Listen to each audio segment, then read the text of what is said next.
नमस्कार मंडळी, स्वागत आहे आपलं न्यू ब्लॉगमध्ये. तर बघा, आज आहे संडे आणि संडेला बघा आपण नेहमी लवकर उठायचं टाळत असतो की लेट उठलं की मग आपल्याला सगळी कामं संडेला तर एकतर जास्त काम असते ती आणि आपण संडेला आळस केलं की बघा मग लय कामाचा लोड येतो. तर पहा, मी आज संडेला 7 वाजता उठलेले आहे. तर बघा कसं काम आवरते बघा पटापट.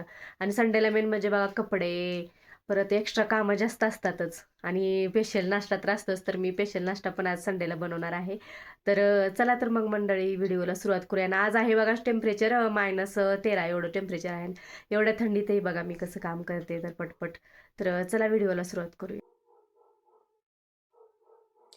तर पहा मंडळी, तर मी संडेच्या नाश्त्याच्या तयारीसाठी मी तर डोश्यासाठी तांदूळ आणि डाळ भिजवत घालत होते. तर मी 2 ग्लास तांदूळ घेतले होते, तर पाऊण ग्लास म्हणजे डाळ घेतली होती, उडदाची डाळ. आणि त्याचसोबत 4 चम्मच चण्याची डाळ पण घेतली होती आणि दोन्ही वेगळं भिजत घातलं. आणि याच्यामध्ये स्वच्छ धुवून मी भिजत घातले, कोमट पाणी घातलं होतं बघा. आणि हे सकाळी भिजत घातलं आणि संध्याकाळी वाटायला घ्यायचं बघा. सकाळी भिजल्यानंतर संध्याकाळी लगेच वाटायला घेतलं. आणि तेच पाणी जे भिजवलेलं होतं तेच पाणी घालून वाटून घ्यायचं. आणि हे वाटताना आपल्याला एकदम बारीक वाटायचं आहे बघा, एकदम फाईन पेस्ट करायची. त्यावेळेसच आपला डोसा एकदम छान कुरकुरीत बनतो पहा. तरी मी हे बघा वाटण काढून घेतलेलं आहे आणि संध्याकाळी हे सगळं व्यवस्थित असं मिक्स करून बघा ठेवून देणार आहे मी झाकून संध्याकाळी रात्रीचं. म्हणजे रात्रभर जरा थोडंसं फुललं जाईल. आणि डोश्याला काय एवढं इथं आता थंडी असल्यामुळे एवढं फुलत नाही बघा. तर दुसऱ्या दिवशी सकाळी बघा मी उठलेले आहे, लवकरच 7 वाजता उठली होती. तर पहिल्यांदा उठल्या उठल्या मेन काम असतं ते बुखारी पेटवायचंच असतं बघा. बुखारी पेटवूनच मग रूम गरम करायची असते आणि गरम करून मगच कामाला लागायचं. नाहीतर हातपाय अजिबात काम करत नाही ते बघा, थंडीमुळं काय करावं काय सुचत नाही, एवढी थंडी आहे आता सध्या. तर इथं बघा बुखारी पेटवून घेतलेली आहे. अशी बुखारी पेटते बघा एकदम. अशी बुखारीनं पेट धरला की मग झाकून ठेवायची आणि त्याच्यावरती पातेल्यात पाणी ठेवायचं बघा नंतर मग. आणि असं पातेल्यात पाणी ठेवलं की ते आपल्याला कामात येतं, आंघोळीसाठी पण आणि ह्याच्यासाठी पण येतं. ऑक्सिजन पण भेटतो. आणि इथं बघा बाहेरचं वातावरण बघा असं सकाळचं आहे आणि ही पाईप आली बघा बुखारीची, धूर निघतोय बघा त्याच्यातून, ही बुखारीची बाहेर पाईपास निघलेली असते. तर मग नंतर बघा मग बुखारी पेटवल्यानंतर मी काम करायला सुरुवात केली, फ्रीज वगैरे साफ करायला. मग नंतर मध्येच त्यांना पाणी बॉईल करून दिलं, जिरा आणि सूपचं पाणी बॉईल करून दिलं स्वराच्या पप्पाला. आणि मी हे सर्व साफ करून घेतलं बघा, टी टेबल. आणि टी साफ करण्यासाठी आज मी निरमा आणि पाणी घेतलं होतं, त्याच्यात थोडंसं कोमट पाण्यामध्ये निरमा टाकून त्याच्याने पुसून घेतलं होतं व्यवस्थित. आणि लगेच मग झाडू मारून घेतला. आणि ह्या मॅटवर असा झाडू मारावा लागतो, नाहीतर मग त्याशिवाय निघतच नाही. मग झाडू वगैरे सकाळचं सर्व काम आवरून मग नाश्त्याची तयारी झाली बघा माझी सुरू इथं.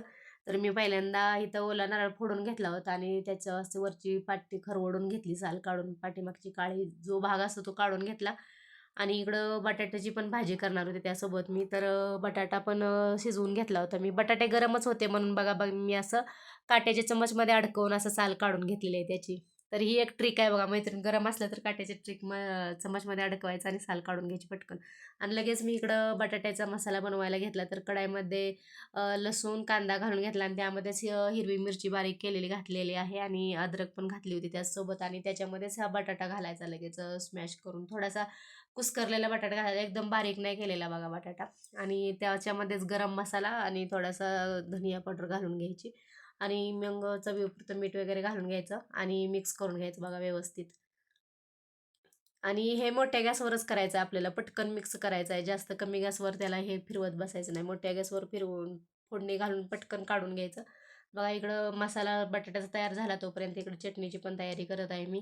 तर चटणीसाठी बघा मी अर्धी वाटी खोबरं घेतलं होतं आणि पाव वाटी शेंगदाणे घेतलं आणि त्यामध्येच 2-4 मिरच्या घेतल्या होत्या आणि आलं आणि कोथिंबीर घेतली होती. आणि थोडेशा 2-3 लसणाच्या कुड्या पण घातल्या होत्या. त्यामध्ये चवीपुरतं मीठ घालून घेतलं. आणि मी फोडणी बघा डायरेक्ट कढईमध्येच करत असते याची. तर पहिल्यांदा जिरं घातलं, मोहरी घातलं, कढीपत्ता घातला आणि ते वाटण घालून घेतलं आणि लगेच गॅस बंद करून मिक्स करून घ्यायचं. जेवढं घट पातळ तुम्हाला चटणी हवी आहे त्या पद्धतीनं तुम्ही पाणी ॲड करू शकता. तर मला इथपर्यंत जास्त पातळी नाही, जास्त घट्टही नाही, अशी मीडियम कन्सिस्टन्सी हवी होती, तेवढंच ठेवलेलं. आता मग नंतर आता डोश्याची बारी बघा. डोसाचं पीठ जास्त फुगलेलं नाही थंडी असल्यामुळे, पण डोश्याला चालतं बघा असं जास्त फुललेलं नसलं तरी. असं मी मीठ घालून व्यवस्थित फेटून घेतलंय बघा. तोपर्यंत इकडे तवाही ठेवलेला आहे गरम व्हायला. आणि तवा मेन म्हणजे चांगला तापलेला पाहिजे आपल्याला. डोसा सोडताना महत्त्वाची गोष्ट आहे, तवा चांगला तापलेला पाहिजे. आणि तवा असं थंड करण्यासाठी आपण कांद्याने त्याच्यावर तेल पसरवायचं, म्हणजे तवा आपला मेंटेन होतो ह्याच्यासाठी. आणि हा नॉनस्टिकचा तवा असल्यामुळे काही एवढं टेन्शन नाही बघा. आणि याच्यावर पाणी बिलकुल मारायचं नाही ह्या तव्यावर, नाहीतर लेअर निघतात. असा कांद्यानेच तेल सोडायचं, म्हणजे आपला डोसा व्यवस्थित पसरवता येतो बघा. असा या पद्धतीनं डोसा पसरवलेला आहे. आणि डोसा लगेच कडा सुटला की पलटवून घ्यायचा, आपल्यापच सुटून येतो, त्याला छेडछेड करायची गरज नाही. असं तवा शेड झाला की डोसा आपल्याप सुटून येतो बघा. अशा पद्धतीनं मी डोसे बनवून घेत आहे पहा. आणि डोसा सोडताना आपल्याला गॅस कमी करायचा आहे, आणि डोसा सोडून झाला की मग थोडा मिडियम ठेवायचा. हे बघा अशा पद्धतीने डोसे शेकले जातात आपल्या पाठीमागाने. एकदम गोल्डल गोल्डल झाले की मग पलटून घ्यायचे. त्याच पद्धतीनं बघा मी लास्टचा पण तुम्हाला दाखवते कसा बनवते ते एकदम. आणि याची फक्त एवढीच काळजी घ्यायची की कन्सिस्टन्सी व्यवस्थित पाहिजे, जास्त पातळी नको डोश्याचा बेटर आपला, आणि मग जास्त घट्टही नको, व्यवस्थित सोडता आला पाहिजे. इडलीच्या बेटरपेक्षा थोडासा पातळ करायचा. आणि बघा असा सोडून दिलाय, तोपर्यंत मध्येच माझं काय सोरा बोलवत असते, तर तिला पण बघा गेले तर डोसा बघा एकदम कुरकुरीत होऊन गेला, तोपर्यंत ती काय म्हणत होती करून. आणि कुरकुरीत डोसा हवा असेल तर असा कमी गॅसवर करायचा, आणि सॉफ्ट पाहिजे असेल तर मोठ्या गॅसवर भाजून घ्यायचा. एकदम ज्याला मऊ पाहिजे असेल त्याने मोठ्या गॅसवर भाजून घ्यायचा. कमी जाड कसा पाहिजे असं तुम्ही सोडून घ्यायचे डोसे बनवून खाऊ शकतो. तर बघा इथं माझे डोसे तयार आहेत, तर नाश्ता वगैरे करून घेतला. मग नंतर आज संडे असल्यामुळे बघा कॅन्टीनचं सामान पण द्यायचं सुरू आहे, तर इथं कॅन्टीनचं सामान आणलेलं आहे, तर आम्ही काढून घेतले सामान, लावून घ्यावं सामान. हे बघा मिक्सचर नमकीन आहे, हे आहेत कॅडबरी मुलांचं कॅडबरी आहे.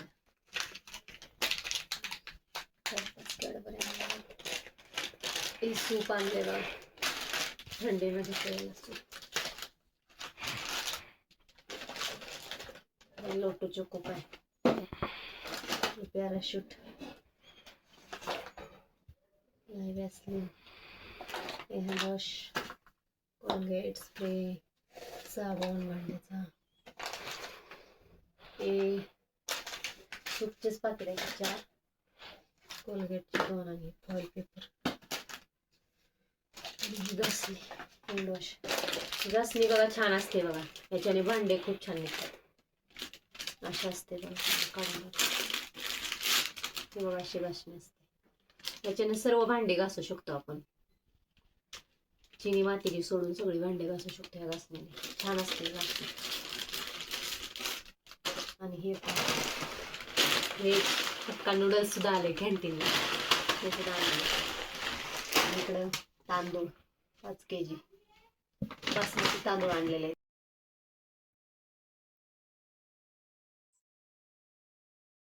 तर मंडळी पहा, असं बघा कॅन्टीनला सामान येत असतं प्रत्येक महिन्याला.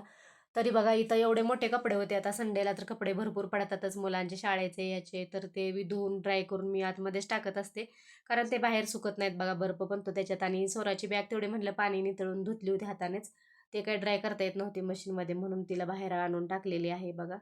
तर बाहेरचं बघा असं वातावरण आहे इकडं. आता दुपारचा 1 वाजला होता बघा मला एवढे सगळी कामं आवरूस तोपर्यंत.